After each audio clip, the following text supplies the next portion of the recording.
લખનૌમાં ફટાકડાની ફેક્ટરીમાં ભીષણ બ્લાસ્ટ, 4 લોકોના મોત થયા। બ્લાસ્ટથી આખું બિલ્ડિંગ ધરાશાયી, આસપાસના ઘરો પણ ધ્વસ્ત।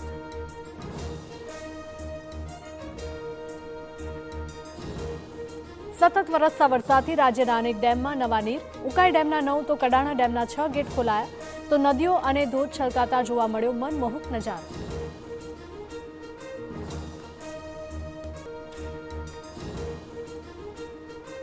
વડોદરામાં શ્રીજીની પ્રતિમા પર ઈંડા ફેંકવા મામલે વધુ 3 આરોપી સકંજામાં। પોલીસે અજમેરથી માફિયા ગેંગના એડમિન સહિતના આરોપીઓની કરી ધરપકડ।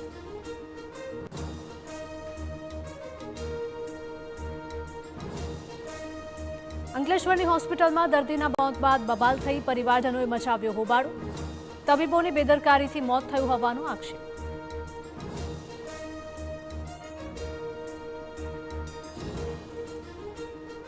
રાજ્યમાં ભેળસેળિયા પર તબાહી। ઓગસ્ટમાં ફૂડ વિભાગે 10 જેટલી કરી મોટી રેડ, 43 ટનથી પણ વધારે અખાદ્ય પદાર્થો જપ્ત।